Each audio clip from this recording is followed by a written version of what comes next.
Hi everyone. How are we today? It's been a day already. Yeah. We're just keep Tuesday. Yeah, nothing bad. Just rolling. But, yeah. We're just going to keep rolling. Yeah, but we used to record this at 9. Now it's 11. Things are happening. Anyway, it's a bit crazy. Yep. So this is the Fleece and Harmony Woolcast. Yes. That's it. It's official now. It's the Woolcast because we got too many things going on. And if you're watching this on the day that it's been released, it's September 13th. Oh, that means it's a Friday the 13th. Yeah. That's a good luck day for my sister, actually. Excellent. Yeah. So she likes Friday the 13th. And it's episode 156. And there's a lot going on. Yeah. So the farm date is going to be pretty small because there's not too much going on there.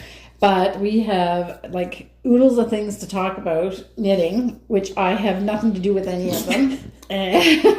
But because I've been working on my wallflowers. That's good. Yeah, so I'm going to show a little bit about that. But I'm assuming that this is starting to get a little bit boring. But then we've got exciting news about another project that Betsy's going to do with Sumatin. And we have a shop update, and we've got the sock make-along, and we've got projects, none of which are mine, and there's spinning, and there's the nitty-gritty is going to be about hand-dyed yarns, because we had a sad incident happen this week, which I know that the person that wrote to me is a watcher, so she's going to be here, that she's got my email by now, which was not really very helpful, I don't think. But anyway, we're going to explain what happened. And we'll do a little Fibre Festival update and the Harmony part. There's been some technical difficulties with what was supposed to be the Harmony part. So if the technical difficulties get fixed, it's a walk in the woods with the dog. If they don't, it's going to be something else. It just means that Ken has to go for another walk with Minnie. Oh, yes. Yeah, exactly. Okay, so, and if you... After this description, if there's things that you're not interested, you don't want to see, then we do chapters, so you can skip along to the different chapters. So chapter 1 is the farm update.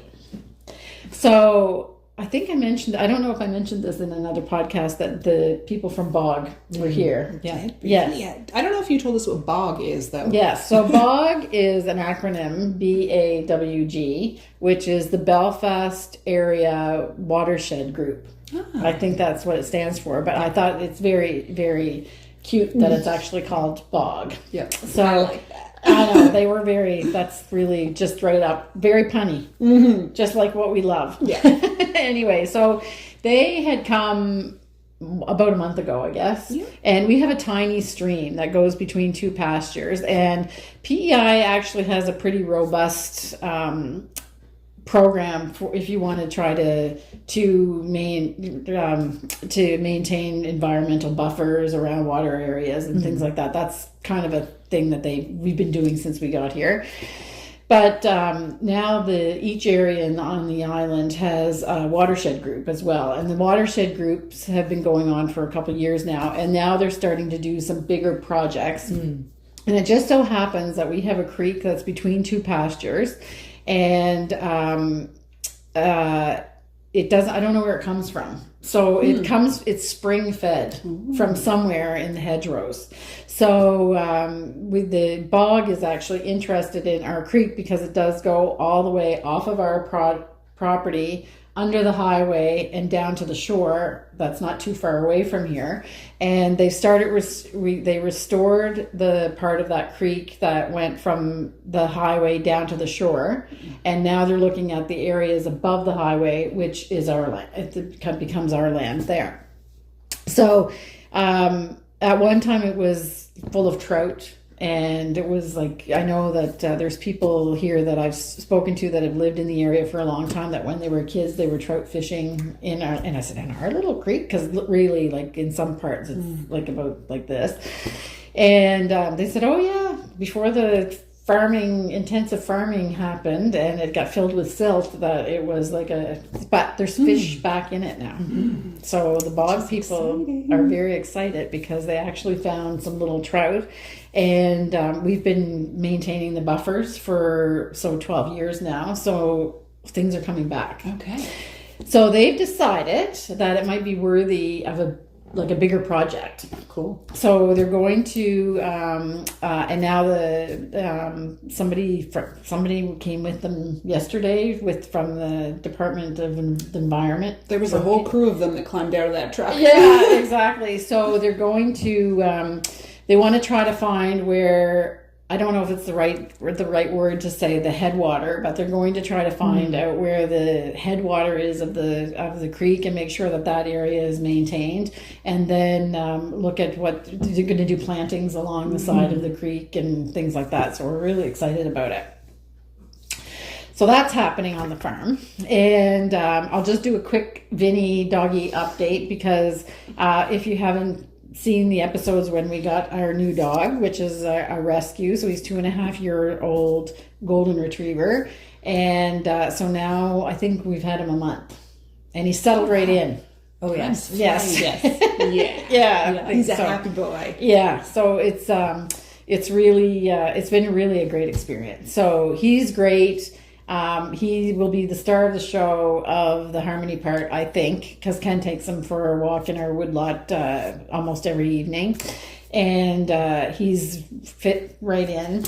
Well, Kim, I think Vinny has become the star of Ken's show. I know. It's true. It's fine. It's fine. And we're doing some training. Simone is actually training him to catch a ball. Yeah. He's doing so much better with the ball catching. Yes. Yeah. So I don't think he was played with very much. No. And we had somebody in the shop that was looking at him, and that is golden retriever fan, I guess, and so she has golden retrievers, and she knew when Ken was first just talking about getting another dog. She knows like a lot of the reputable breeders around and stuff. And she happened to be in the shop the other day, and she was looking at him, and she said, "Do you think he was part of a puppy mill?" And so I said, I have no idea. All we knew was that he was really, really emaciated when they seized him, but he might have come from a puppy mill or something like that. So I'm thinking, because he really doesn't exhibit a lot of playful dog behaviors. Like No. I've never had a dog that couldn't catch a ball. Yeah. Or But he's getting better. Yeah. He is getting better. We practice every day. yeah, and he doesn't know like the simple basic dog tricks like give a paw. And I know I'm not supposed to ask him give a paw or whatever. But anyway, we're all not too many thin-skinned people around here, so we're all safe with that. But he doesn't give the paw anyway. No. You actually have to pick it up and shake his hand. Yeah. So yeah. But he has such expressive eyes. He does. He's such a sweetheart. Yeah. Kim said to me- More expressive than my eyes, apparently. Kim said to me the other day, whenever I was in the mill, I was oiling the rings on the spinner, and I had Vinny under my arm, and we just had the truck down. She goes, "It's almost like you have a dog. Yeah. It's like you don't have to like take care of it." I'm like, "I know. I get to spoil him when I'm at work." And I don't get to see quite as much of him because No. I'm in a different room, and my room has a garage door that's wide open. Yes. So we have to keep a door closed between. So I'm teaching Vinny to just relax when I walk through. Yes. Because I walk through and then I come back, and every time he was getting up to see what I was doing. But yesterday I noticed he was like, oh, his eyes went up. Then he was like, oh, it's just her. Okay. Yeah. She's not doing anything interesting anyway. And we're working on his. It's funny because we're working on his recall. Where the sheep are, it's all fenced in. He has learned about the electric fence, unfortunately. Well, it was experience. it was a little dramatic, but we don't think that lesson will have to happen again. He goes way over when he's walking by the fence. He got that pretty quick. So we take him in the sheep pasture because there's quite an open space. So there's two little sections. So there's a smaller section, and then there's the big, like 7-acre section. So we've been teaching recall in the smaller section. However, we definitely will need to keep up the deworming program because there's all treats all the way when he's coming back. He runs, and we let him go. He's like, go, Vinny, go. When we go, he runs, and when he is coming back, there's treats all the way back. So now you've reminded me of a childhood story. Oh, I think I'll tell it. You guys are always like, Betsy's so averse to poop. Well, Somebody used to tell Vinny, those aren't raisins. Yeah. So I was born and raised for the first couple of years of my life on a goat farm. Okay. Same. And my sister loves to tell the story where the neighbors came over and I was eating a bran muffin with raisins and raisins dropped on the floor. And the lady was like, pick it up. You can eat that. It's okay. Just pick it up and eat it. And I looked at her and I said, no, goat poop.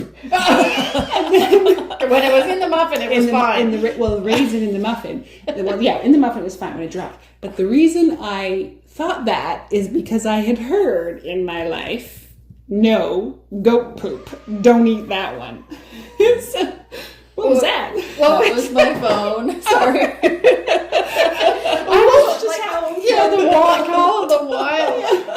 Anyway, Vinny, those are not raisins. No, they're not raisins, but they're delicious apparently. Whatever. Anyway, so it's his recall is really good considering that there's distractions all the way back. So anyway, he does come back, but we're not ready yet to let him off the leash. We'll have to see what he does in the big pasture if he comes. The highway's not that far away, so you need to be sure. Yeah. All right, so that's that. So, and I think we need to write down something that Betsy actually told a poop story. I know. Write that on the calendar. Yeah, it's funny. Okay, so let's get to Martin's story. Yeah. Because I think Martin's story's Snowflower is like one of the most exciting things that's happened to us in a long time. It's really on many levels. Yeah. So I really want to do it, but I really need to finish some other projects. But I really, really want to do it. And I have yarn picked out to do it, but I can't start it because I've been a very, very bad girl about not doing it. Very busy girl. I'm busy, yes. And but these two are like going like stink on their snowflowers. So we're at release 2 for Snowflower, right? Yeah. So the first pattern released was a week ago, Friday, and then last Friday another pattern. Saturday. They come out Saturday. They come out Saturday. Yeah. Okay.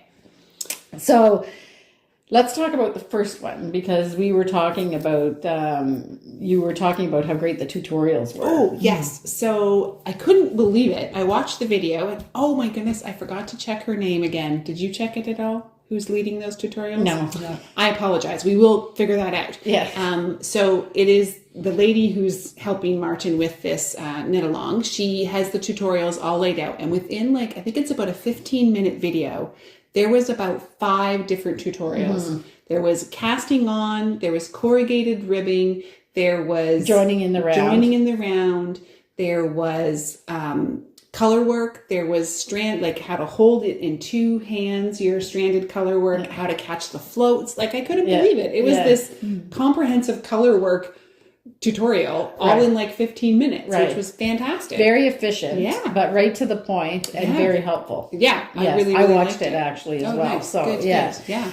And so it was really, really good. Mm-hmm. So this is, so if you don't know what we're talking about, we should show, you guys have progress. Yes. But, so maybe I'll show a picture of I'll show not the advertisement, but the post from ROWAN. Right. So this is a scarf, a big scarf that's done in the round. Mm-hmm. So the color work is all in the round. And it's made from felt at TWEED, and it's a free knit along from ROWAN. So you can still sign up. If you go to ROWAN Connect, they have on the header, they have make along. And if you click on make along, you can sign up for this, the Snowflower knit along. And because the episodes, they're already on episode 2, you can see the list of yarns and things like that. So we've been picking out yarns for people because we ran out of some of the yarns that are in the original list. And I've been not so patiently waiting for my ROWAN order to come because ROWAN actually ran out of some of the colors. So there's been a little bit of delay. They're back in stock, but I'm just waiting for my orders to come. But neither Betsy or Simone are doing the original colors. So you can see Betsy's not even doing her color pick that she picked. I changed again. Yeah. So I think it's a good example to be able to show these, that you can see what different colors schemes you can have. But it's just great. It's just, and the way that it looks, it really, I really want to do it. And Betsy said, Kim, to me the other day, do you feel like pressure that you want to do it, that you do it? Because you really don't need to, because Simone and I are both doing. I said, no, I actually really want to do it. It looks like it's addictive. It is. And it moves along pretty quick. Yeah. So what do we want to do? Do we want to show yours first, Betsy? Sure, I'll show mine. I feel like for me, it's really, I keep saying I've leveled up in my color work. Yeah. So this one is mine, which is quite close in some ways to the original. Right. So what I've done is I just changed out. They have camel and cinnamon and stone, which are a little warmer colors. Right. I switched those out for something that I considered a more cooler tone, or having pink undertones, basically, is what I went for. So some of my colors are the same to the original. Some of them are different. I was questioning my first set here. It's quite low contrast, but I'm going to trust it. I'm going to keep going with it, because it'll get framed by these the brighter ones. So the way that it works, I was talking with a customer about this in the shop 2 days ago. So there's kind of like 2 groups of 4. Yeah. So and we don't have any of the original ones here, but the first section is done with the first 4 colors. Yeah. And the second section in the original one, I'll show a picture, is done with the other 4 colors. Yeah. So the colors don't repeat. They're always grouped together. They're always, okay. Yeah. So the 4 colors are always grouped through the whole thing. At least as far as different motifs. Yeah, as far as we can see, just peeking at their thing. We don't know that 100%, but we're pretty confident in that. Right. So this customer that came in, she actually was doing it, and she knits with felted tweed all the time, so she had lots of felted tweed. So she just wanted to buy what she needed. It takes 12 balls of felted tweed to finish the project.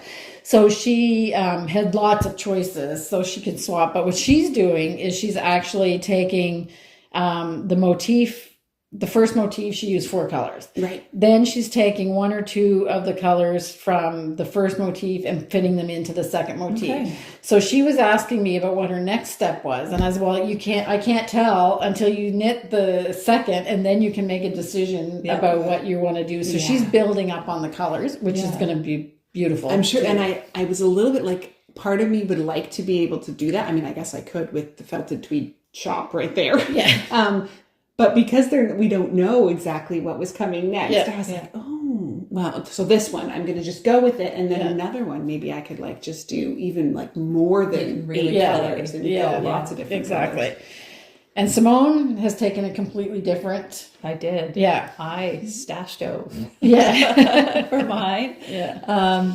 Because I wasn't sure. I really wanted to do it, but I wasn't sure about doing it in the felted tweed, because I already had some yarn at home that kind of wanted to use. So this is what I've come up with. I finished both week 1 and week 2. And I have to laugh, because she's posted a picture, and I was like, literally, if she printed out the pattern, the ink was barely dry on it. And then she was picturing okay, step 1 done. I said, wow, okay. My husband actually said, because I was like, what? And I sat down, and he's like, okay, you and Simone are both good and bad for each other. Yes. The competition driving part gets a little out of hand. Oh, is there really just a little bit? Hers all done. I got to do more on mine. And it's not my fault. No, it's not. Because it's like, I'm bouncing off the walls on Saturdays, because it's like, oh, it's Saturday. It's Saturday. It's release day.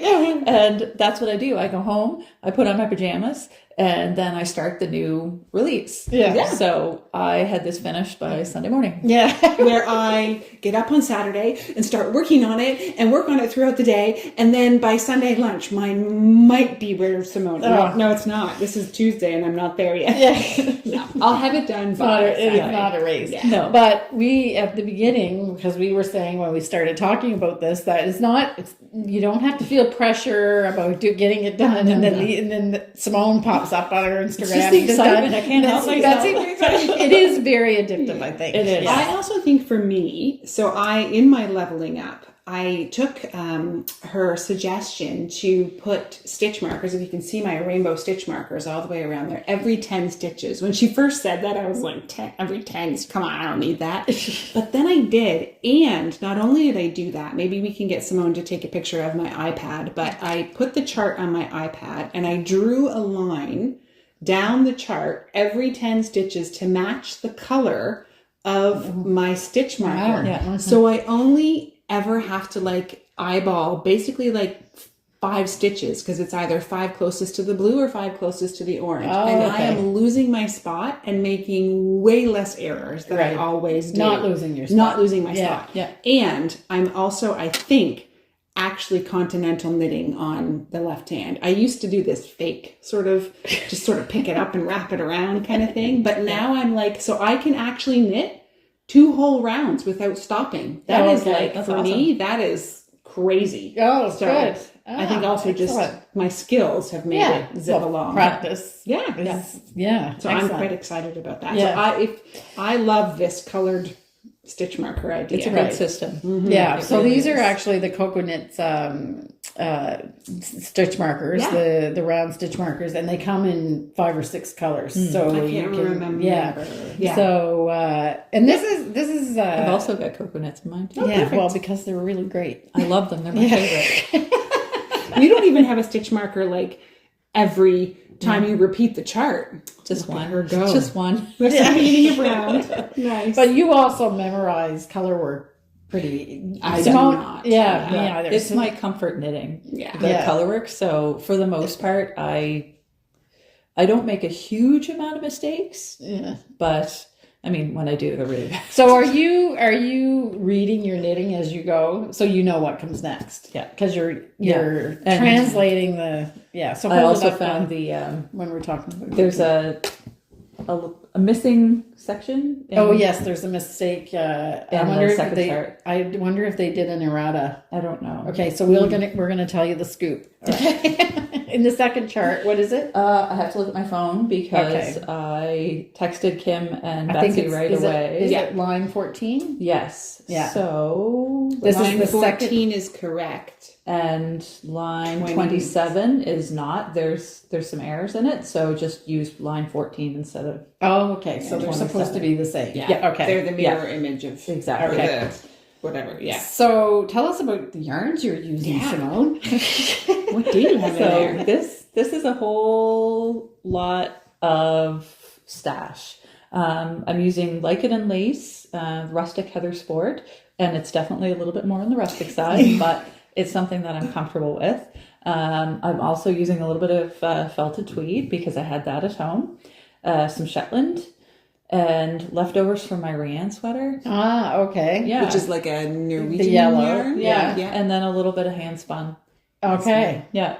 So Your there's- own hand spun? Yep. Yeah. Okay. There's a little bit of everything in there. So And yet it all works. Yep. yeah. Yeah. So the key is that it actually they all feel similar. Yeah. The Yeah, they're all felted tweed more in this rustic. case might be the softest Yeah, one in definitely there, is. but the rest Yeah. of them are all this kind of similar basis. So. And I have a sweater in the Lichen and Lace Rustic Heather Sport anyway, and it does soften up as you wear it. yeah. So I'm not concerned at all. I know that I can Yeah. wear it next to skin. So Yeah.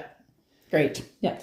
All right. So it's completely two completely Beautiful. different things. Yeah. Yeah. Totally different. Yeah. And you can see my knitting's a little tighter. Yeah, well, And that's, mine always tends to be a little bit looser. So yeah. So yeah. that's great. Okay. And you're knitting on the prescribed needle size? Me too. I did not. I went because I know I'm a tight knitter. I did not bother to change needle size from the ribbing, so I started with the larger The bigger- needle size okay, right that's a into good my tip ribbing. too. Yeah, Yeah, because okay. I didn't want mine to. I knew that mine would really pull in, Right. So Okay. it just sits even with it now. So I think there was something, we were going to talk about the floats. Yes. Yes, because Betsy had a question and we had a big discussion about floats. Yeah.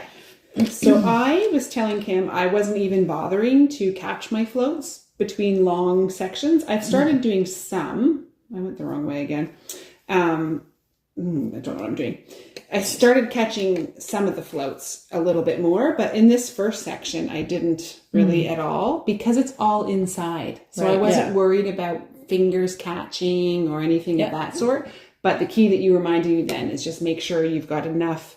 You stretch out the stitches. Yeah. There's no puckering. The opposite of whatever tension. Little enough tension that you're not going to have it pulling. Yeah. So I usually catch floats every 3 to 4 stitches. Yeah. And how about you, Simone? I catch them every 4 to 5. I'm every 4 to 5. Yeah. And then I actually use a method similar to what I think I can't remember what her name is on the. I know. Sorry. Anyway, the person that's doing the tutorials on the make along, I actually use that kind of weaving in method to catch my. So for me, it just becomes the rhythm of my knitting. Yes. 3 stitches, and then I do the little dipsy doodle, and then I keep going. Yeah. And so for me, I don't even think about it. Yeah. It's just 3 or 4 stitches. The only time that I pause is if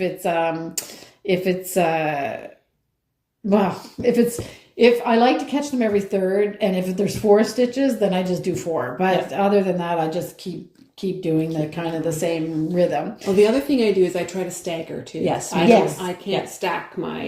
You're not supposed to get little peek throughs. Yes, exactly. So that's a good point, Betsy, because you can't do that. You can't do that. Yeah. So then Betsy, when we were discussing it, because 5 stitches would be the absolute max that I wouldn't, but that's partly because if you're making a sweater, you don't want to put your finger through a float, but also, as we were talking and Betsy mentioned, is that you just need to, especially if you're a tight knitter, you have to make sure that you're stretching out your stitches on the needle before you take the float in behind. So, which I'm trying. I think I'm okay. I think you look good. I think I'm okay. Yeah. It's there's some spots that I can tell where I got like a little bit more stressed. Yes, but you know what? Yeah. I don't see anything on there that I know won't come out when you do the blocking. Nice. Exactly. Awesome. Yeah. Good. Yeah. You can see the difference when you have something that you might go, but that's not. I think we just seal up the ends of these.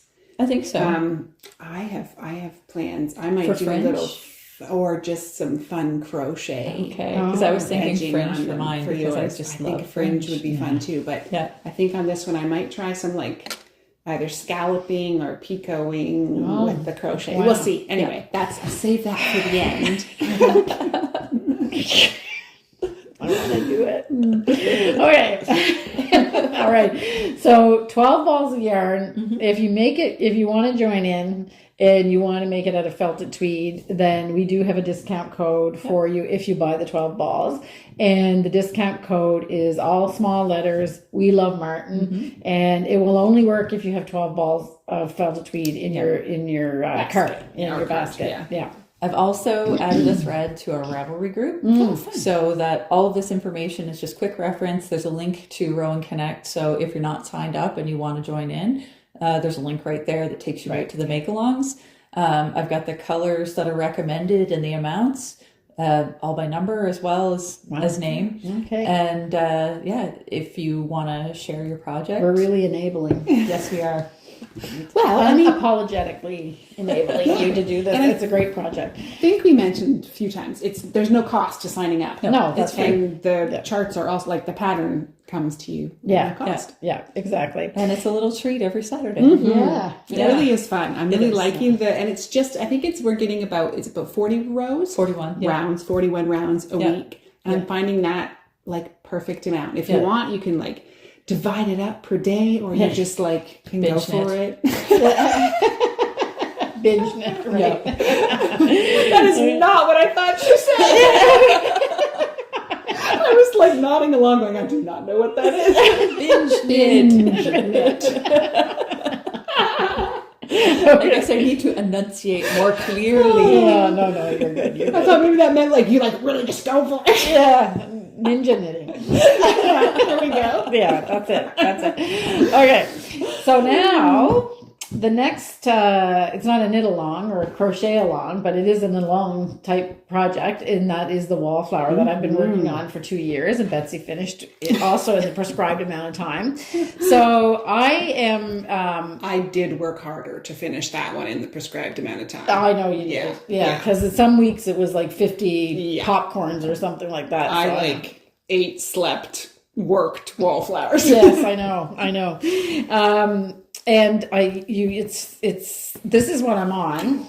are these big flowers. Beautiful. And they take a surprisingly a lot of time to do. There's a lot of, this is the color on the outside of this one is carbon, and I put a new ball of felted tweed on my crochet hook, and I'm almost through the ball of felted tweed. Like it's a lot of yarn. You really realize how hungry crochet is when you're doing that exactly. much. But it's so worth it. Yes. So I was going to try to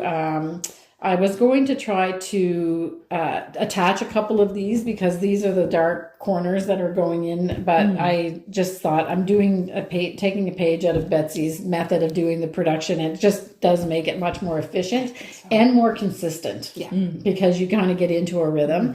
So these flowers have 2 different colored centers. So they're contrasting. They're the same colors, but put in different orders.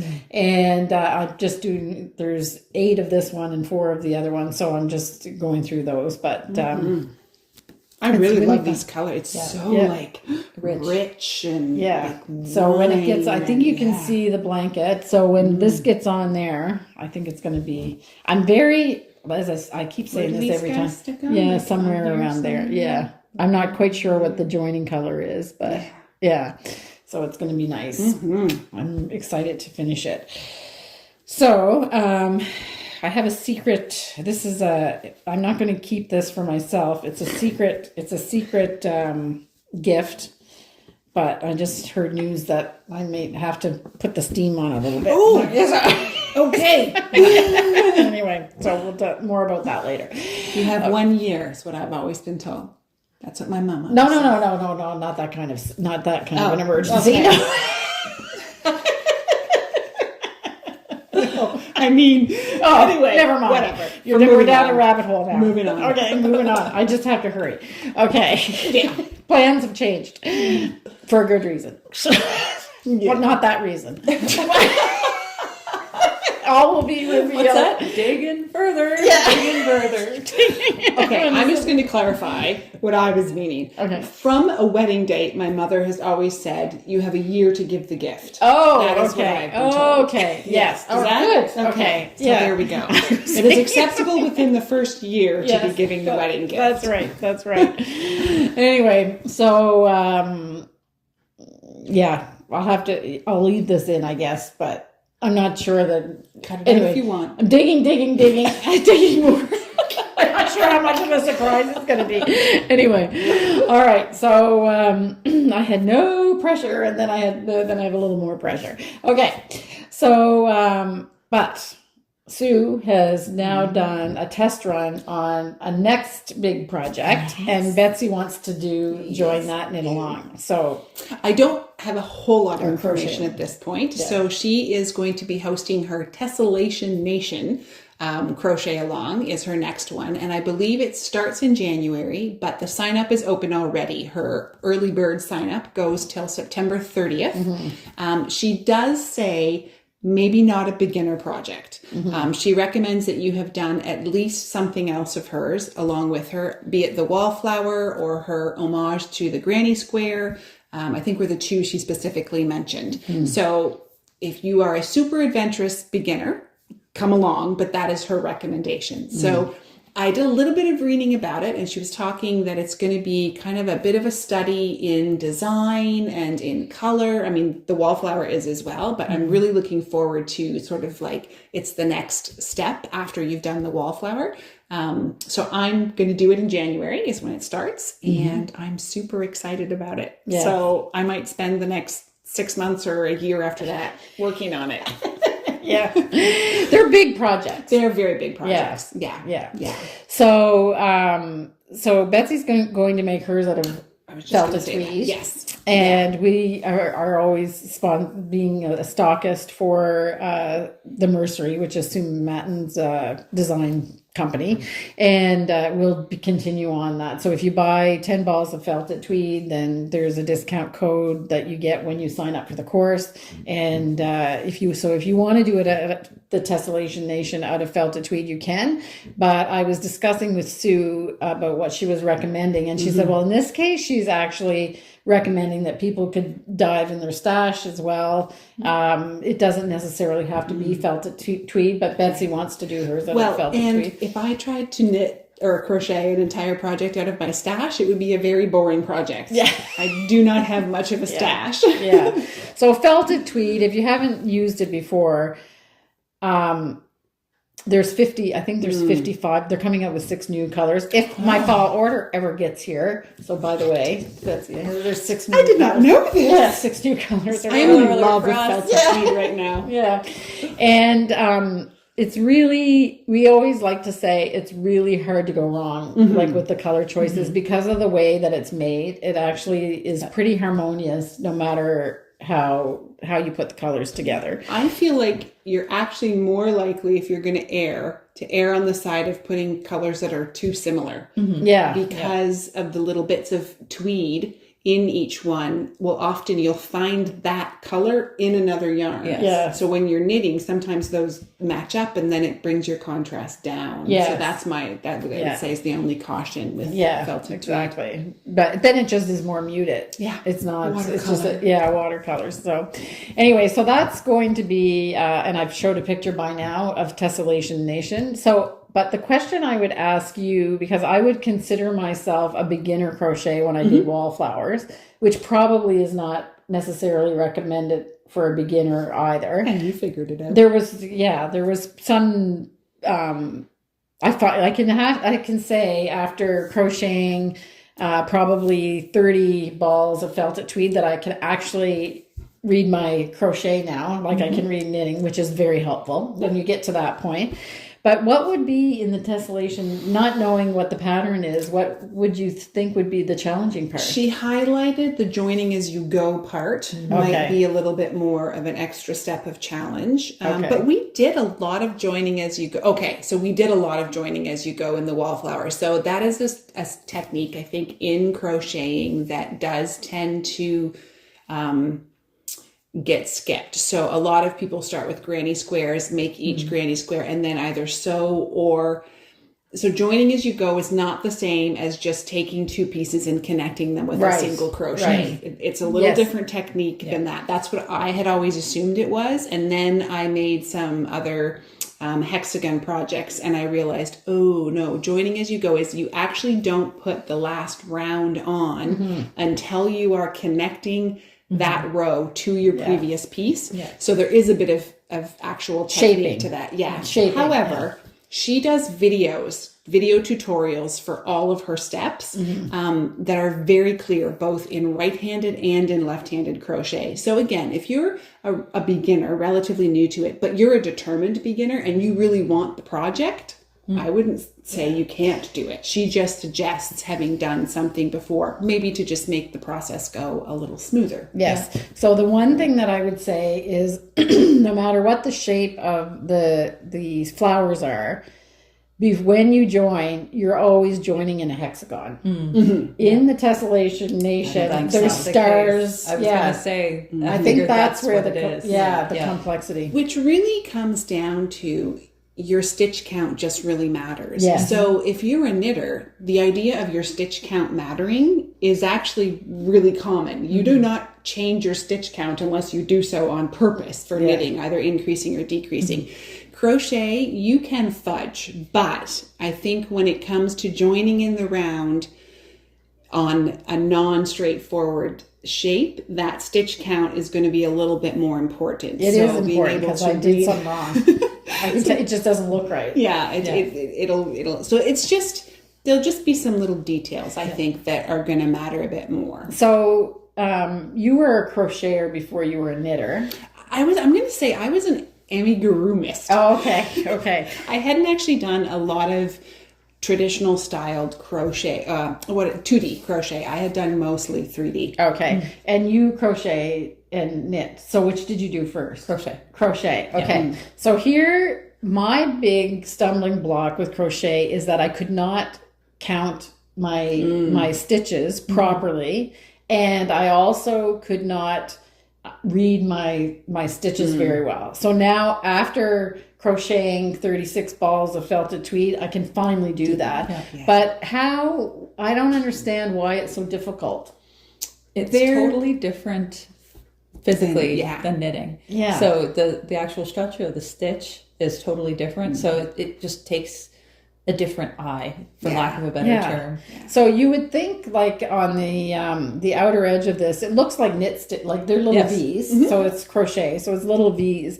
But I think what's confusing is that you're actually counting the top of the stitch is actually the loop before you actually see the post of the stitch. You're making it more confusing. Okay, all right. So maybe that's what it is. Maybe you spend more time actually looking at the stitch below. I only ever take my count from here. Like, I don't worry about what's going on below, other than knowing. I think that's a good it's a single, double, or triple. Yeah, and that's a good point. That really comes from making the little critters and things like that, because I did the same thing. I used to make little crochet toys for the kids, and that was how I kept track of the stitches, because it was the easiest way. And because it went in 3D, like it's building up. Yeah. So and that stitch count, like your rounds really do matter. Yeah. And just, your stitch count matters because you're doing a lot of shaping at that point, right? So if you get that stitch count off, what was supposed to be a like cute little belly might be sticking out like a broken hip. Yeah. So Yeah. Okay. So and anyway, there was a whole process of how I actually finally, like, literally just on these flowers, I think I finally got it. Yeah. And maybe true to you might have been overthinking it a little bit. Do you think? That is not an insult. I was trying. Just a fact. I was trying to. You were right. I was always looking down and not just looking at because the V's are very distinct. Yeah, so, but the truth is too, if you do some cluster stitches, the next V can get hidden under the cluster stitch. Yeah. So you actually have to pull it out a bit to see it, which Sue tells you how to do, but. You have to get used to it. But she definitely teaches you through the process. Yes. So that's great. Yeah. So I'm really curious about, I think what really intrigued me was the sentence or the paragraph I read about the idea that we're going to spend a little more time discussing design and that idea, because I've started getting into sort of designing my own crochet projects, which I've never done before. Yeah. So interesting. Yeah. Okay, and if you're intrigued by Sue Matten, she's coming to the Fibre Festival, and she's got 3 classes. One is actually joining flowers, so that's crochet, and then she's doing 2 color classes, and the color classes are the basis of her designs, because she is really very artistic and accomplished at putting color stories together. Yeah. So even if you're not a crocheter, you could be a quilter or a knitter or, anything where you have to put colors to weaver, then those classes will help. And we asked her she did them in the last, at the last Fibre Festival last year. And we asked her to come back and do the same 2 classes again, just because they're so useful. And she has I'm not really a very confident, color putter together, because I have to be too sure of everything. And what really makes color work sing is when you have the courage to put in a zingy, something that is out of your comfort zone. Yeah. And I find her method is a disturber, a disruptor. A disruptor, Disruptor. And you do that all the time. Yeah, and case in point, we had a customer on Saturday that was picking out Snowflower colors for the scarf, and we were going with very blendy colors, and it just wasn't right. And then she picked this, like, I think it might have been cumin off the shelf and popped it in, and it was like, there it is. Yeah. That fixes everything. Yeah. So you really need that. So in Kim's, I don't know what this one's called. This sulfur would be one that's definitely in there, and again it brings these flowers to life, because now they're sitting on a plate of bright color that kind of brings them out and about. And then you chose to add this blue. It's hard to see the little blue here, which also I wouldn't call that one a disruptor as much as just a pop of color that's giving a point of interest is what you need. Yeah. So, yeah. So Anyway, so I Sue actually goes added through- one extra color because I just wanted to fit that blue in somewhere there. because Yeah. I like blue. It's pretty predictable for me. And then every time you look at it, you will see that and it will make you smile. Yeah. Because it's a color that makes you I smile. actually was trying to figure out how I could put it in this, but it didn't work because the depth of shade is too light. So I was tried a couple different ways, but it didn't work. But I mean, that's actually a step ahead for me, even just to say, no, that doesn't work, because before it's not really my thing. Like way too creative for my analytical brain. But anyway, so that's it. Worst case scenario, you put something in, you don't like it, you take it out. Yes, that's what I did. That's hard to do, though. I got to admit, because I was like last week, I was like, oh, no big deal. If I'm questioning a color, I'll just back out. I don't know. Backing out is... I do it all the time. Good for you. You're better at that than I am. I'm still like, ooh, this precious several hours of work. I don't It drives know. Kirby crazy. Oh. Because I'll knit on something for 3 days and I go, I don't like that.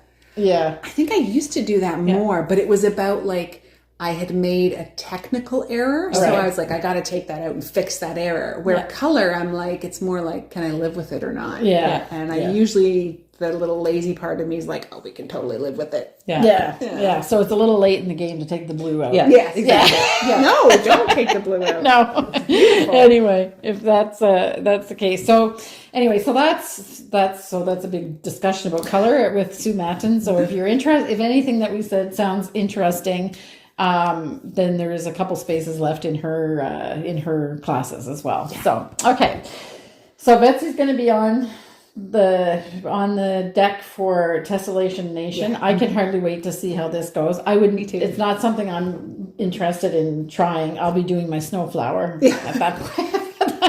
But it's going to be pretty exciting to see how you do it. I've seen some beautiful examples from she did a test run first class, and there's some really beautiful examples there. So I'm excited. Yeah. That's January though. We won't have the beginning till January, but if you want to sign up, it's open for registration. Early registration. And she does cut off the classes like with a certain amount, because she does live meetups and things like that as well. So and early registration September 30th means a discount. Oh, does it? Yes. Oh, okay. Yeah. Okay, excellent. Okay. So we're going to stop our project discussions and talk a little bit about but it's related to a project too. But the shop update is kind of small, because we're just waiting for Mode. The new yarn that I went on about for 15 minutes in the last episode is actually arriving today, coming on a pallet. So I'm kind of hoping Ken's unpacking it. Yeah, exactly. So that is coming today, and so I'll be able to talk a little bit more about that once I get to see what the whole thing looks like. There's a lot of products to start to upload into this shop for online, so I'm going to start working on that, and then our regular ROWAN fall order should be here any day. But for the people that bought the magazines, I can only say I'm sorry. It's not my fault. Betsy's got all the boxes packed. They're all ready to go. All she has to do is pop the magazine in. Anyways, they're on their way. So, but we did restock some other things that we ran out. So Betsy, you may have remembered that Betsy has a rabbit skin made. That shocked Simone and I when we saw it. I feel like I'm making this project look way more long and complicated than it is. It does not take this long, folks, to make this. No. I'm just doing it in little bits and pieces just because I want to. I just don't want to rush them along. Yeah, so that's a lot of stitch markers too. Well, yeah. I actually bought another whole kit of them because there's so many stitch markers. But that is because you do some seaming up. So I think that's just to make sure you're matching up. Okay. Seaming up. Okay. So this is my frightening looking Peter Rabbit at the moment. Yeah. Who will become a cute and snuggly bunny by Christmas. Maybe you want to leave him like that till Halloween. And then you can start bringing him back to life. It's very disturbing to look at. Do you want to be regenerated? I can do it. It's alive. Yeah. It's alive. Just call me Dr. Frankenstein. Yes. So anyway, that little piece of rabbit skin is actually going to be this lovely little Peter Rabbit. And when this book, well, you had this book, but when we saw this book, it's absolutely delightful, and we sold out pretty quickly. So I have more copies in stock, and they're here. So if you actually go, you can order it. And we also stocked up the other book that Simone had, was Woodland Knit. Magical Woodland Knit. And so we've got a few more of those. Because you all bought it before I could. Yeah, that's the way this one went. I wanted the Peter Rabbit one, but it was going out the door so fast. Yeah. And I can't Anyway, do it. so We can wait. Simone and I we can can wait. wait. You guys take it. Yeah. So that's going to be here. And I'll just get you to put, well, we can just set it there. That's fine. Yeah.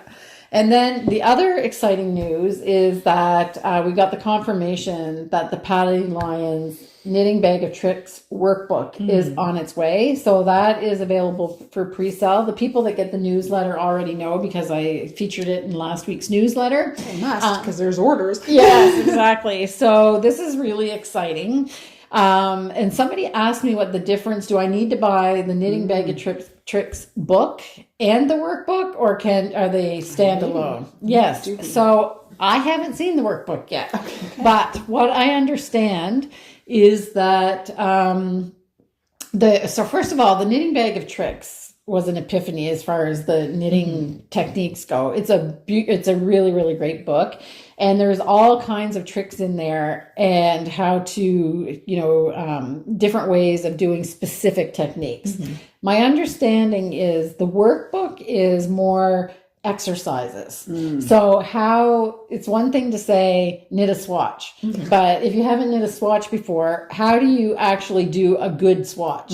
So there's the instructions how to do that, and then the exercise that you do to get a proper swatch. That's really neat. So it's almost like a knitting course. Yes. Up in the book. Yes, That's exactly. really wonderful. Yeah. And there's lots of pages to do notes and things like that. So that's the difference. So you will, I'm pretty sure there's going to be some overlap, but you're not going to get, it's only 160 pages. And if she's got room for you to take notes and everything, then you're not going to get as many tips as you do in the Knitting Bag of Tricks.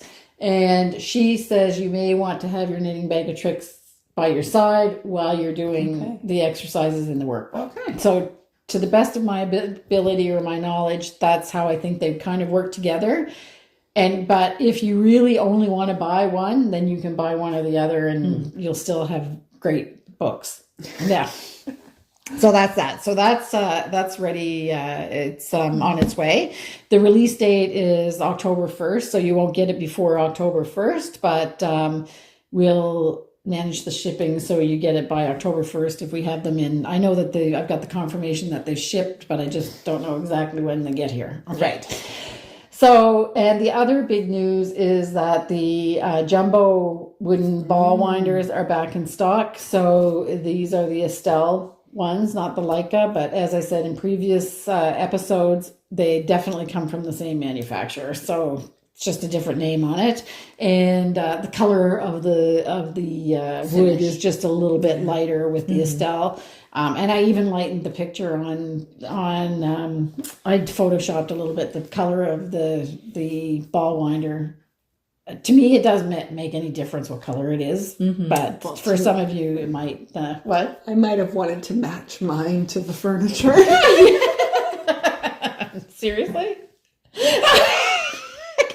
Because you're leaving it out. Pardon? Because you're leaving it out? Because it sits out on... Oh, okay. Fine. All right, Betsy. All right, not helping Betsy. All right. Anyway. But I still got it. Yes. Yeah. So now I'm at the stage, because it seems to be hard to keep these things in stock, is that I'm buying it from whoever has it. And right now Estelle has them, so I'm buying it from them. And I don't think the Leica one is available yet, but I check on both just to make sure that I keep in stock.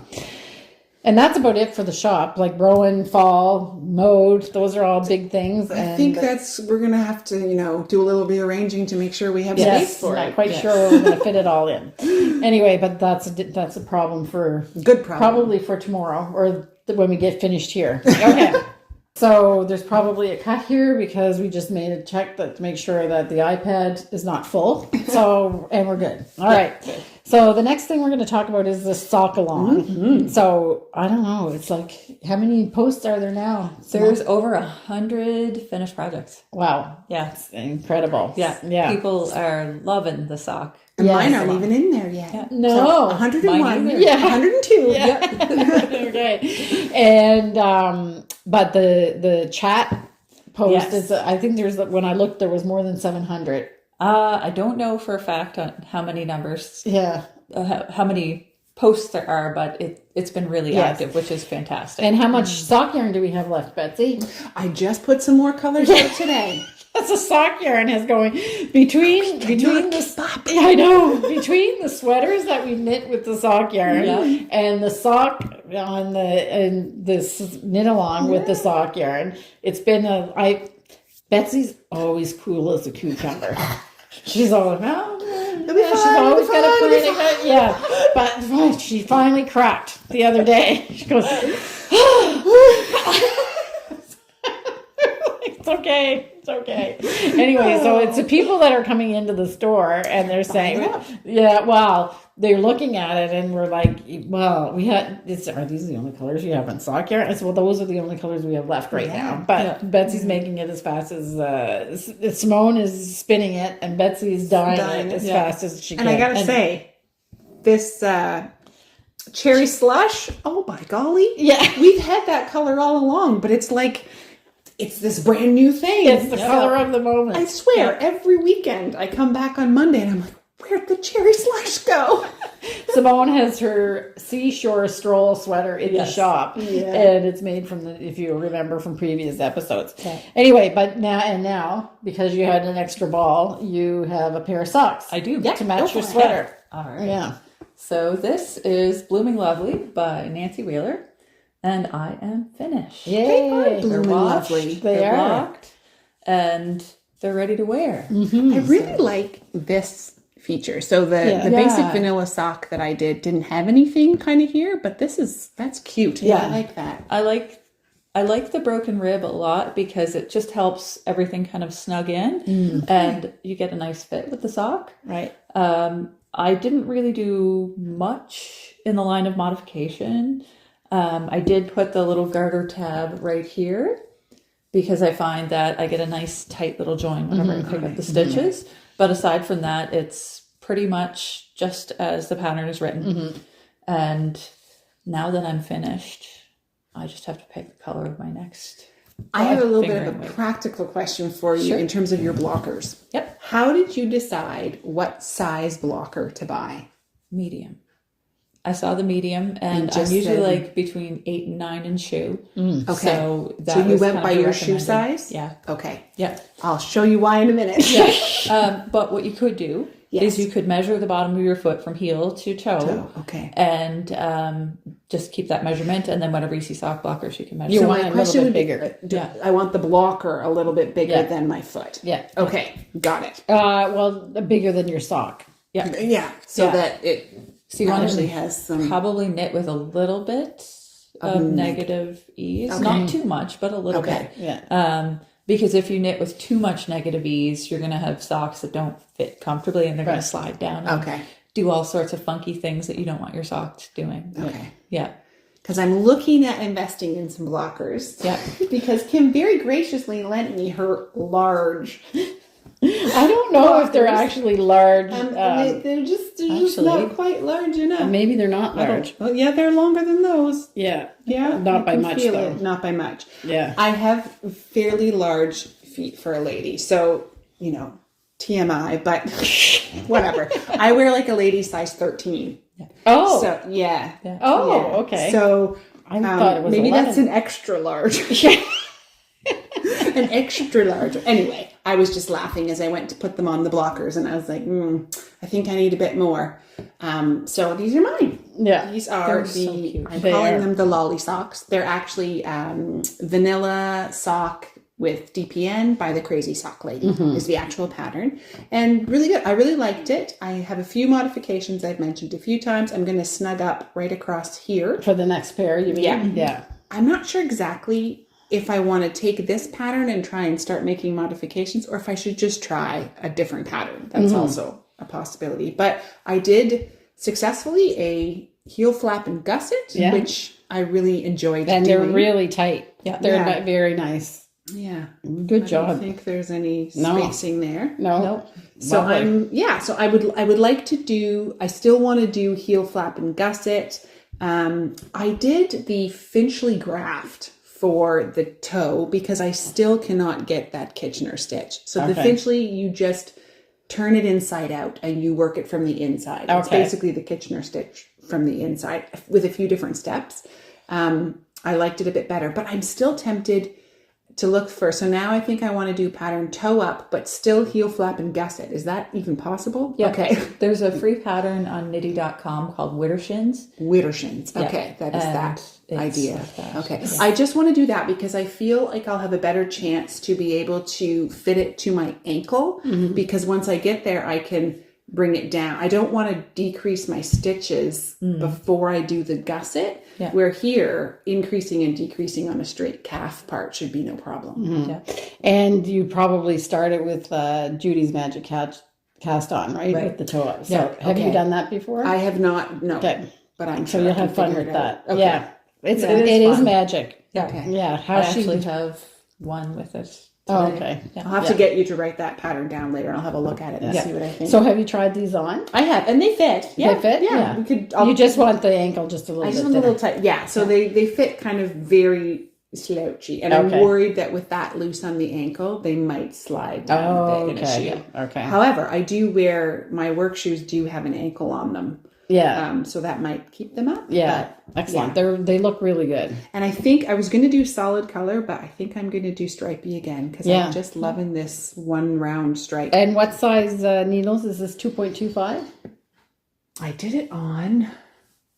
Yes. Yes. It's 2.25. They almost look machine knit. They do. Yeah. It's really I really nice. I was enjoyed it. thinking too, you could always adjust your needle size here. Could I? Yeah, you oh, could the go needle down, size just there. go down So a needle down. size so it cinches things Well, in, my and you still have the same challenge number of is stitches. I definitely need here. Yeah. Because as soon as I get anywhere into my calf, like it's really just, so almost maybe like for an inch or so at the ankle, I could go down. Yeah. That's a smart idea to give that a try. So it would just snug everything up. Okay. So a couple different options to bring that in. More socks in your future. Yes. Yes. Yeah, they were fun. I really enjoyed it. And they're just so darn cute. They are. Even if I don't ever wear them, what cute gifts. Like, yeah. So cute. Yeah. Lovely. I'm super excited. And you've got a new pair. I do. Yeah.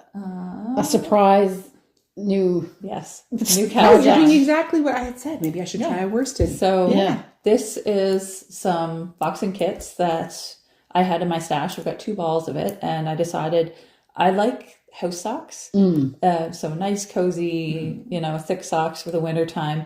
So I'm knitting, I'm just going to show it here. I Just Want to Go Home by Winter's Weather Knits. Oh. It's the second time I've knit these, and I really like this pattern a lot. It's toe up with Judy's Magic Cast On. It's got a neat textured stitch that's fun. Is it kind of a slippy stitch sort of thing going on there? Yeah. Cabley. It's a really fun technique. Do you know what they reminded me of? It's not the same motif at all, but it reminded me of the coastal drift mittens. Yes, a little bit. Yeah, but Yes. it's the same kind of technique where you're picking up a stitch and stretching it. Yeah.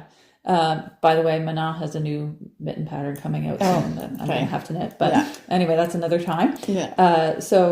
This is I Just Want to Go Home. It's knit in worsted weights or Selkirk worsted.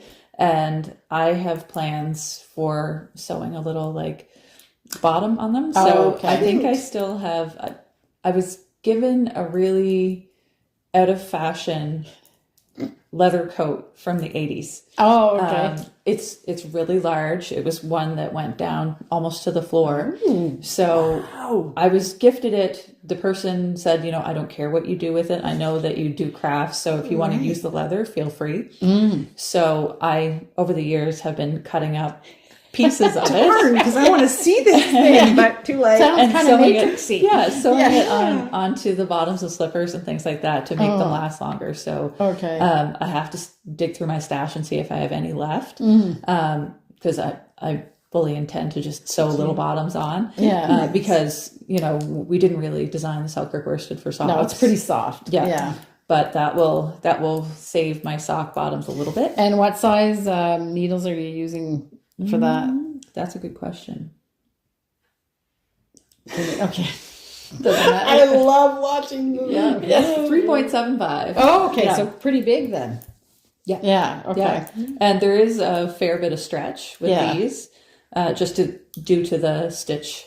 Right. You could layer those up then too if it's a really cold day. Yeah. We do get some of those around here. Yeah. So I think they'll be really Nice. cozy. Right. Yeah. You completely reminded me that when I was 19, I did in fact own a full-length neo pleather matrix jacket. Oh, okay. I loved that thing. Yeah. Walking down to high school. Yeah. Although I think I only wore it like once because shoving it in the locker wasn't pleasant. Oh, It yeah. makes me think of that song, short skirt and a long jacket. I don't know. I don't know that song. I don't either. What's that?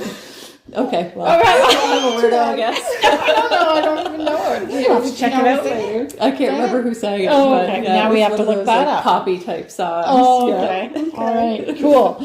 All right. So when does the sock make along finish? December December. 1st. December 1st. I was just thinking we might have to just transition it right into a mitten knit along. Yeah. Yeah. I think right. that'll It's There's fun. a couple of mitten patterns I've been wanting to do too, but Yeah. it's really hard to get motivated to want to start mittens when there's actually still beautiful sunshine out. Yes. A little Yeah. sprinkling of snow will make me feel. Yeah. Yeah. Mitteny. So we actually I had a sweater on this morning and I had to change and Betsy was didn't gonna get a sweater. So Simone actually is still Wearing my sweater. yeah, and that's Paper Dolls by Yes. Kate Davies. Yeah. Yeah. So people will ask. Okay, so now the next thing is we've been talking about projects all along, but this is the official project section. So we already showed the Peter Rabbit. Yes. So Betsy has another project that she made good progress on. This is my brown bear. Yes, it's very So- cute. I have brought this pattern to you more than once, I think, already as a polar bear. But Yeah. for a long time, I've been wanting a brown bear. My dad was a chainsaw carver for several years. He has stopped now just due to age and arthritis. But anyway, I have these 3 beautiful trees about this big carved out of wood that sit on it's not the mantelpiece. I always forget what the Hearth. The hearth. Yes. Yes, it's on there. And I had my polar bear in there, and there was just something about it that's wrong. Because polar bears don't hang out with pine trees. Yeah. So I needed a brown bear. So the brown bear is crocheted out of our Diva's Desire in kelp. And I really love the tweed effect that's going on. My daughter even came along and she was like, "Ooh, Mom, I love the gray bits in there." She doesn't know the term tweed. Yeah. Gray bits. So it's really fun. So he is about to, or she, I'm not sure yet. I'm in the process of needs a jacket, a hat, some boots, maybe even some mittens, just so to stand among my trees carved by my dad, and it will just look more appropriate. And this is the pattern By Joe Handmade Designs, Right. Elias and Jin, which I think we've posted several times because I keep making them over and over in different versions. So Elias is the bear. Yes, And Jin is is the bird. That a goes bird on. on. Are you going to You do can the bird make a too? few birds with this one because the trees are there. Okay. So I need to figure out how to gently attach them into the trees. So we'll see. They don't like branches. They're just kind of carved out of it. Yeah. Also, fun update. I don't know if I ever told you guys or not, but the polar bear I sent out to Cecilia Blomdahl up on Svalbard. Okay. I spotted it in the back of one of her videos. Oh, I okay. got so excited. Cool. Anyway, so that's where one of them went. He's up on Svalbard with the real polar bears. Oh, So cool. Cute. So that's my latest version of Elias. All right. I love that teddy. So cute. Oh, Yeah, so fly. cute. Very nice. Yes. Oh, and of course, a little bit of point prim sock out of seagull for the nose and the lips. Yeah, it's just the expression that you get with them. They're just. I was just really, going to say that's your They have superpower, such Betsy. character. Did Yeah. have to sew this head on twice. Okay. I sewed it on Sunday night, I think it was, and I looked at it, and it was getting late, and I should have been going to bed, and I was like, No. Oh. So I had to hack the head off before I could go to bed and sleep peacefully. And then I reattached the head last night. Much better. It's just, it really is all about the angle and how you get it attached. And it it's can be like so wrong. millimeters. Yeah, eh? exactly. Yeah. So there we All are. right. Okay. So, and then Simone has an update on Framed. Yes. By Andrea Mowry. I am making progress. Yes. Yes. So I've got a little bit of a mess, but yeah, I'm slowly but surely making progress. I actually didn't knit on it at all at wrestling last week because we went out for fish and chips instead of sitting and knitting. So yeah, we went to the Churchill and had some fish and chips, and I was a bad knitter and didn't knit. Oh no! Enjoy your fish and chips. Yeah, really. All good. Yeah, but yeah, excellent. It's a really fun pattern. I'm loving the fabric, and it's going to be a great like sweatshirty feel sweater. So I know I'm going to love wearing it. So this is Selkirk worsted in bramble and is it oyster or pearl? Pearl. Bramble, pearl, and spruce. Yeah. Yeah. Nice. Is it a full length sleeve sweater? No. No, it is. No, she does like bracelet length, I think. Okay. So I'll decide once I get there whether I want bracelet length or not. Chances are pretty high that I will. Okay. Because I have a tendency to just push my sleeves up anyway. Right. So rather than it makes sense. Yeah. Yeah. But good. I was going to say, I have to admit, I'm kind of tempted when she released her black and white, the cowl. Yes. Framed cowl. Yeah. Or Frame Your Face, I think it is. Yeah. But I've got this one on the go. No, okay, never mind. I'm good. That's what really becomes difficult, is that you want to knit all the things. I already have my next sweater project picked out, but it's not been released. The pattern's not been released yet, so stay tuned for that because I can just see me jumping over to that. Okay, so then you have the Hozho Cowl, and the fact that I don't see any needles tells me that it must be done. So this is by Jennifer Berg. Yes. Yeah, lovely. So I'm glad I didn't tear it apart. Yeah. Because it actually worked out really well. Yeah. Is that the Eiffel Tower on there? Nope, but it looks kind of like it, doesn't it? Yeah, it really kind of does. Yeah. Oh, and very look at that. cool. Sparkle. A sparkle. Just from your Troy. So did you change? Is it a different yarn from here to here? No.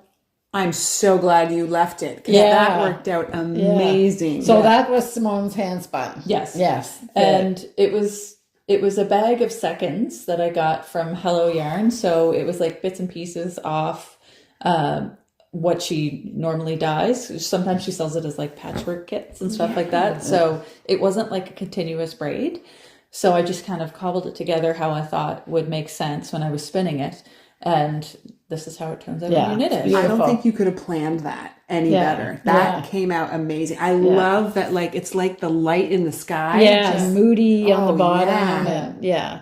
Oh, it's perfect. Yeah. Hand spun, and then I paired it up with natural black. It looks like the Eiffel Tower along the, is it the Seine River? Yeah. And then like the cobblestone streets. Yeah. Cool. That's what I'm seeing, It's really folks. nice. I think it's I amazing. can smell the jasmine too. Yeah. You can You can Yeah. Okay. So that is, I'm guessing that I'm probably going to wear this a lot because I really like it. It's very nice. And I almost the wore it natural today. black is Selkirk worsted, right? Yes. Yeah. Yeah. Yeah. So beautiful. Really nice. So I'm happy with Gorgeous. it, and it's a very, very quick knit. Yeah. It uses hardly any yarn. So if you're looking for an instant gratification project, this Is it I-cord edging on It top is. and bottom? Yeah. Nice. So this is an I-cord cast on, and then an I-cord bind off. Nice. Yeah. Okay. Yeah. Really nice. Very nice. Yeah. Wow. Okay. So that took a turn for perfect. Turn for the I agonized about that color for nothing. Yeah. You know? It's beautiful. Good. All right. And then I think that's it. Okay. So then the next thing is I have spinning and the sparkle bat, but the sparkle bat didn't make it into the suitcase. A basket. Yeah. So we won't show the sparkle, but you're still doing it. Yeah. But you do have a finished skein, and this is the lion's mane, right? It is. Yeah. So it is Polworks and Tussa Silk. Yeah. And it's the Lion's Mane colorway by England Oak Fibers. Yeah. It looks really So nice. it's still slightly damp because I have to tell them myself. I texted Betsy and Kim yesterday and I said, I have taken all the recyclables out. I've scrubbed the bathroom. I cleaned my dishes. I did everything humanly possible not to wash and block my knits or to wash my yarn. So my yarn is still slightly damp today. Yeah. But I'm really happy with it. It puffed up nice. Yeah, it's gorgeous. Have you snapped it at this point? When does that happen? After I take it out of the water, I roll it in a towel. I do the little blocking dance. And then it gets... And then, okay. All right. Yeah. and hang it up to dry. Yeah. Oh, yeah, I can smell... Yeah, it smells like jasmine. Yeah. It's so beautiful. It's nice. So that's just going to go in my bin, and I'm tempted to use it for a weaving project. Yeah. Because I also have some green hand spun, but I don't know. I'm going to have to check the yardage to see if I could do that, because I think it would be a fun combo. Right. Yeah. For It's weaving, really- does it take like more? Yes. Yeah, okay. I was going to say, I can If imagine. you want to get rid of stash in a hurry, weaving is the way to go. Oh, Okay. Yeah. It's definitely a yardage eater. Yeah. Finga had like a tabletop one that she showed one time from Knitting Traditions that tempted me. I have to admit, I have no interest in that giant thing. I have a giant one. Yeah. But I also have a 4-shaft table loom, which is a lot more practical for Yeah. me right now, because I can still weave most of what I want on it, and it doesn't take up the whole bottom half of my bedroom. Yeah. Yeah. Right. Or just, I feel like setup time would maybe be... No, it's still... It's still a whole, it'll take me half a day to set up, like to dress the loom. Okay. Yeah. And with Willow in school, because she used to always help me with it, I have to wait till she gets home from school. Oh. But once it's set up, like, Yeah, then it's... are you good to go for your whole project? Yeah, you can just sit Okay. and weave at will. So Okay. you just keep track of where you are in your weaving draft. It's just like a knitting pattern, so you don't want to get lost. Okay. I do occasionally get lost because I'll listen to audiobooks and just having a great time, and I'll look down and go, I made a mistake back there, so you have to like unpick it. Oh But- boy. Can't imagine that's easy. I actually, I really admire weaving, but I actually have no desire whatsoever. Oh, where I think I've always been more interested in the idea of weaving than spinning. Oh, really? Yeah, because weaving, I feel like you're getting more to the point of an end project that I would want, right? Right. The spinning, you just created the yarn. Now Yeah. you still, now you There still is have an to make the advantage, project. I find anyway, for Yeah. weaving with your hand spun, because you can manipulate the twist. So with the looms, like the reed moves back and forth and it causes some abrasion. Oh, okay. So you want more? you can put more twist in Okay. so that you can deal with that abrasion better, Makes and you sense. have to fix less broken threads, Yeah. which is Yeah, always see, nice. so that would be a nightmare, I would think, if you were. We do have a fly in here. We're trying to ignore him. I know, he's but making he a went very large pest of himself. Yes, and he just went right in front of the camera. So if things got wonky, it's because the camera is now focused on him. Yeah. But anyway, he's gone for now. Okay, so excellent. So we'll see the sparkle the next time. So Yes. somebody asked about a link for Lois and Jane, because the bat that Simone is spinning now with the sparkle was a Lois and Jane, which we're happy to talk about. However, I didn't put a link in the show notes, so I will say here that mostly everything we talk about, I take the time to put links and everything down in the show notes. So check the show notes first, and that includes the music for the harmony part and what we're wearing and the patterns that we talk about. It's usually all there. So because I get emails almost every episode saying, what song was that in the harmony part? And what was, anyway, so Lois and Jane, I did not put a link in the show notes last time. And I went on her website to look and see how many bats she has, because I was going to put a link in it, and she has nothing under bats because she's getting ready for the Fibre Festival. Yeah, she is. Yeah. So that little section of her website is blank. Yeah. So there's no need for me to put you have to come to the Fibre Festival. Yeah. She's got some beautiful stuff. She's doing a Fibre Fest special colorway Oh, is she? too. Oh, she just okay. shared some photos and video of it on Instagram. Okay. We'll have to make a Another mental little note incentive. to try to remember to mention them again come January. Yeah. Did I say Lois and Jane? Lewis. Lewis. Yeah. It is Lewis and Jane. Yeah. Who do you know who Lewis is and who Jane is? The Lewis is the cat? They're both the cats. Oh, Lewis and Jane. Okay. All right. But there's no cat hair in her bats. No. So they're present in name only. Yes. Okay. All right. So speaking of that, handmade and bats and colors and whatever, we're going to do a little nitty gritty section about hand dyed yarns. Mm-hmm.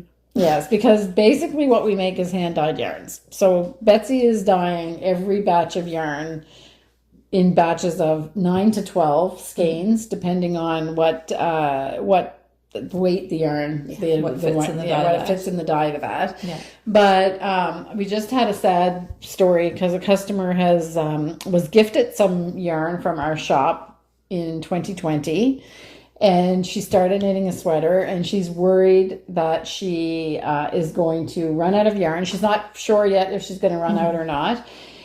But she preemptively bought 2 more skeins of the yarn of the same name, and when they got to her, they're not the same color. Mm-hmm. So I just want to explain how our process works, because you have to, if you buy a yarn from a batch in our shop, or if you buy a yarn from a batch from online, you have to consider it like a one-shot deal, because especially the variegated colors and all kinds of things happen, and we try to be as consistent as possible. But at this point, I used to say we try to be consistent as possible and try to make you believe that we're consistent as possible, and that's what our intention is. But the truth is that we cannot be consistent with the color. There's so many different variables that you need to work with too. So we noticed that, when it rains, it changes the pH. So the dye, because we use well water. For the dye acts a little bit differently. A massive snow melt will change it as well. Yes. And the company, we buy dyes from a company that we love to work with, but they sometimes change the ingredients because they're committed to do heavy metal free dyes. So if they have to, then they will change the ingredients in the dyes, and Betsy will dye something and say, okay, well, crowing is not the same as it was last week. Yeah, not the same as it was. And Betsy, I have to say, is excellent for compensating for all of those differences and everything. But and then we have different color, because we're just getting farm wool. The bases can be different colors. The batches are different. Sometimes it has a little bit of yellow, so Betsy has to compensate for that. If it's whiter, the colors come out a little bit different. So I'm done with saying that we try to be as consistent as we can, but the truth is that if you have bought a sweater quantity of yarn from us, most likely your sweater quantity of yarn was a specific batch that was done, because we only can do 9 to 12 skeins.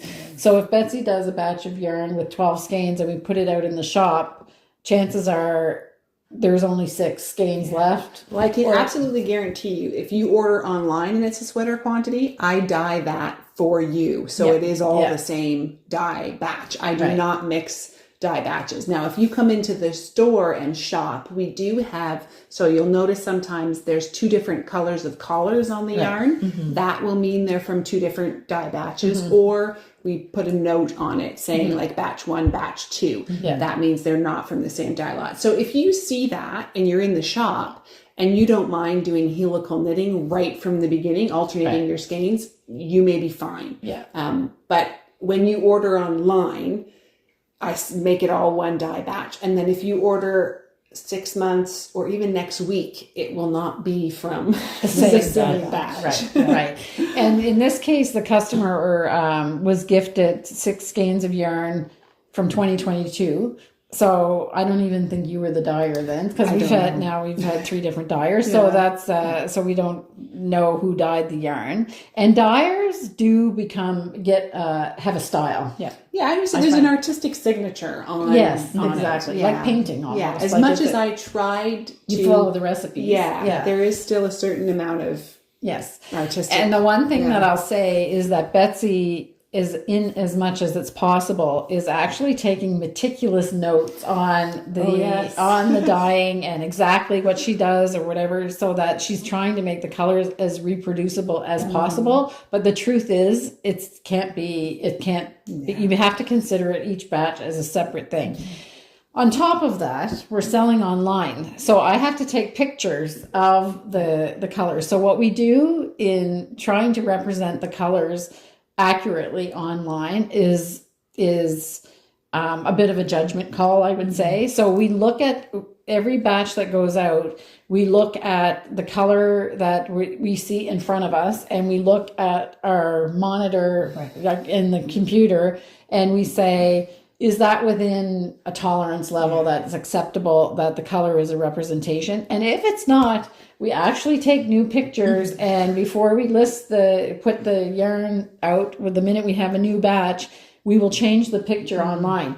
So in this case, even if you bought a color that matched the picture in 2022, and you look at the picture now, it might not be the same. No, it's not the same batch, so it might be different. And in this case, there was quite a wide string, but there was a wide shift.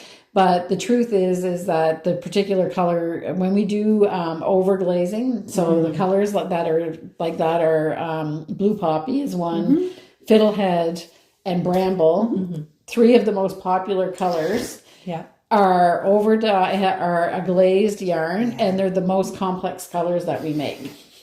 That's why you love them. Yes, exactly. That's why you love them. But it's impossible, and even to the point where Betsy and I were discussing, like, could we dye more and then hope to get that, but you can't. Like, have no clue what the situation was for the base, for the pH of the water, and for the only thing we could tell you is that they all had the same colors somewhere in the recipe, but the dye might not have even been the same. Yeah. And sometimes even when they hit the pot, the way those colors blend and marry together is different. I don't know if that's on whether the water was sloshing different. Anyway, it's factors we can't heat control. of the water or whatever. So anyway, so it's important. We wanted to make that clear because I honestly, I was feeling so bad yesterday when I had to write back to this customer and say, I can't help you. Even if I wanted to do something, like even if I wanted to try to make the yarn, that we can't. We just can't. So please buy enough yarn. And if you have a ball left over, then knit a hat. Or, we talk a lot about stash diving and stuff like that. But if you have to really consider it as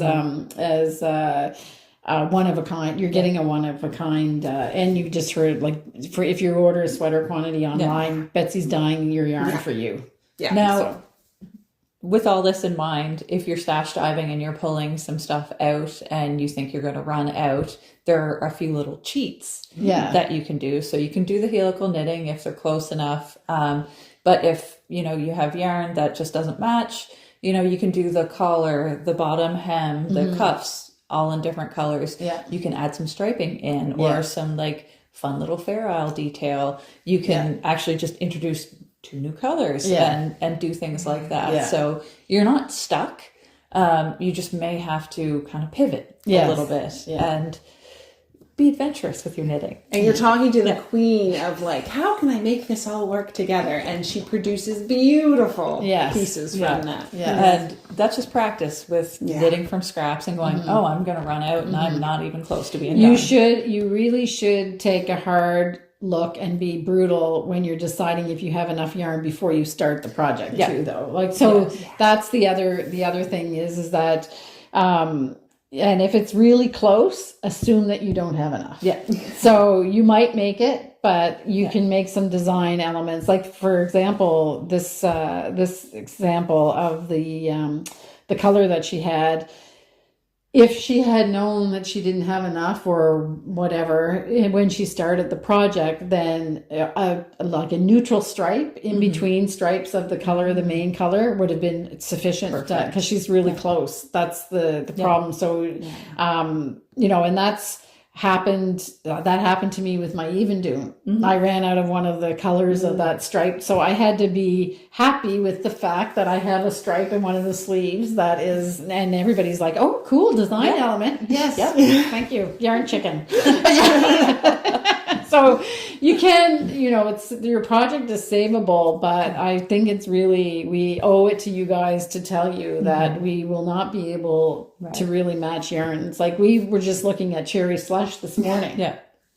We have no idea why the last batch of cherry slush that's out in the store and live is still cherry slush. If you looked at it by itself, you would say, okay, cherry slush. Yeah. But if you put the last batch that Betsy did and the batch was the one right before it, they're not the same color. Yeah. My experience is saying for that case that it's a base difference. Yes. Yeah. Yes. I was just going to say that because we have a different batch of mohair and we have a different batch of wool. Yeah. So it's as simple as that. Yeah. So same sheep and same goats. Yep. But Just maybe they different were year. doing something different. I mean, our hair doesn't even always grow exactly the same all the time. Or it's just a different mix of the fleeces that's the fleeces in the bag. You just hit one that has a slightly different color and anyway, so the one thing that I've learned about trying to make white yarn is that there's a lot of different white is a range of colors. Yes. Even when you go buy paint. Yes, I was going to say, or even painting. You ever seen the white wall at Benjamin Moore? Yeah, exactly. It's kind of the same with fleeces. Yeah. Anyway, so that you have to know that when you're buying our yarns and buy an extra skein or then evaluate, because people are buying and they're going to find a project after in some cases. Then just make sure that you're overconfident that you have enough. Like you have too much yarn. Because otherwise you end up like I did with one of my sweaters where I bought for a different project. It didn't end up being suitable for that project. So I pivoted and I made a sweater, but I had 3/4 length sleeves. With cuffs, collar, everything in a different color. Right. Yeah. Which is the solution, I think, for this customer. Or I asked if the design could be converted to a vest. Yeah. Vests are hot right now. She definitely has enough for that. So anyway, so we're not, that's just the way it is. We're not trying to make excuses and it's just the way, it is. Even in a large commercial mill, once they finish a batch of yarn and they reproduce it, it's never going to be exactly the same. And that's why they have dye lots. They put dye lot numbers on it. Except they've got thousands of skeins of that dye lot. And we have 12. So chances are it's not going to be the same. All right. So on that note, I had put the Fibre Festival here, but we've already talked about the Fibre Festival. There is one little, I've talked about him before, but he's not sold out. And I think that I want to talk about Richard Wood again, because he just did, I was looking at something and his name popped up, and we have him coming to the Fibre Festivals. And I think we're really, so somebody asked me a question about what was happening in the evening, and they didn't realize what the event is. So Richard Wood is a really well-known traditional fiddle player here, internationally recognized, and he is coming to do the Friday night toe tapper, it's called. And around here, kitchen parties are a big thing. So any house party that you go to, everybody ends up in the kitchen. If there's somebody that plays a guitar or the fiddle or whatever, they are called to duty to play. And sometimes people, I'm not going to say things don't get broken, but sometimes some people dance, sometimes they dance. And in small communities all over the Maritimes, in here, PEI and Cape Breton seem to be very kind of similar, but especially in those areas, community halls on a Friday or Saturday night could have local musicians coming and a dance breaks out. So that's just Kaylee's. So Richard is going to do a Kaylee. And it's kind of, I have to say that I was kind of insisting on how I wanted this night to be. So it's kind of, I got what I wanted because I was a little bit aggressive. I wanted people to be able to feel that they're coming to a maritime kitchen party. So that evening is going to be, there's going to be what we call a lunch. We talked about this the last time I talked. So a lunch. So when you come in, there's no dinner served, but when you come in, you're going to have a lunch at your table. which is a charcuterie board, and which is not at a kitchen party usually. No. But that's a little concession that we're making.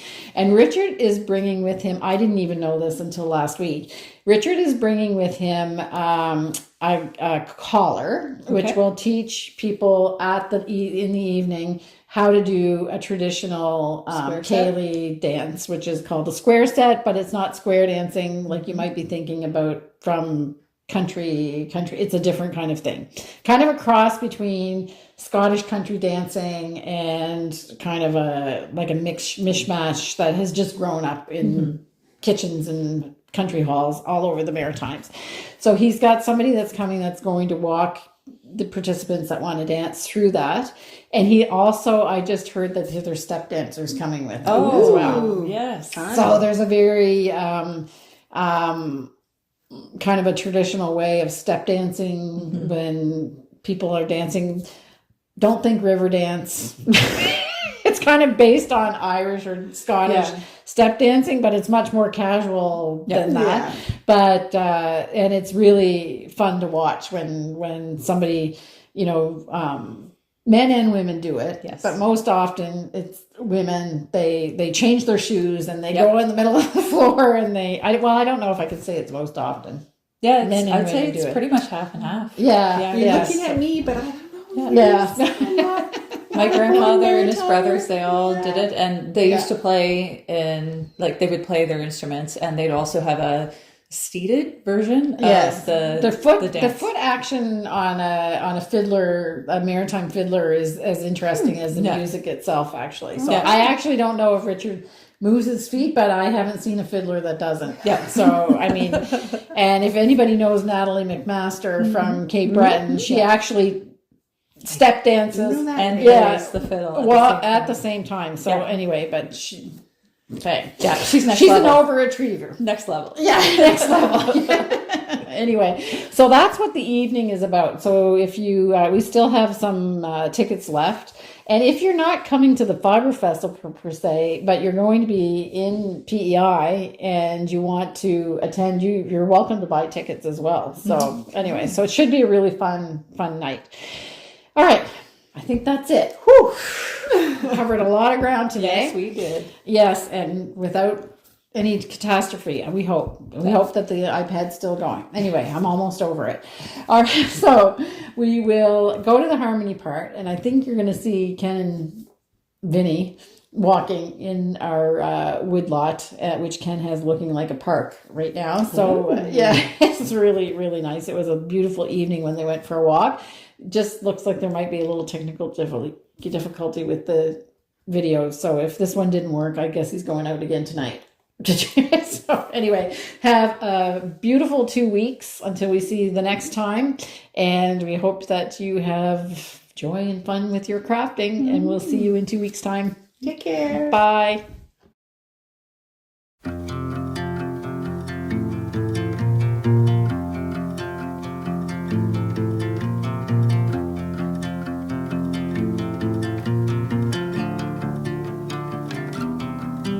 On the road, I've been away for far too long, but now I'm on my way back home. I hear the west winds calling out my name. They're telling me to head your way, down your road and past your gates. Keep your eyes on the horizon. I was looking to belong when I'd already found my home.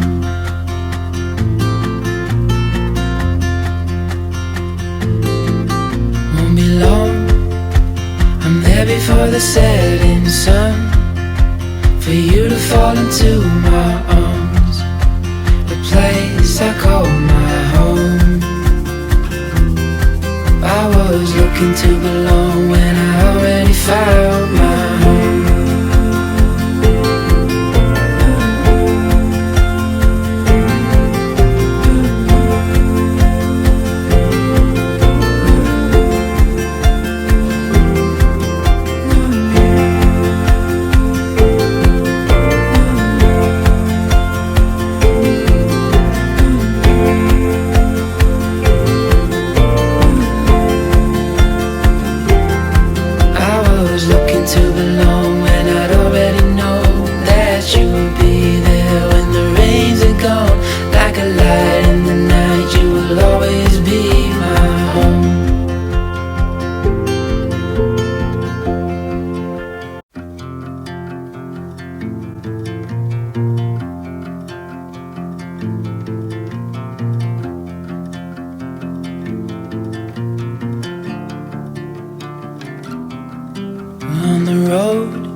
I've been away for far too long, but now I'm on my way back home. I hear the west winds calling out my name. They're telling me to head your way, down your road and past your gates. Keep your eyes on the horizon.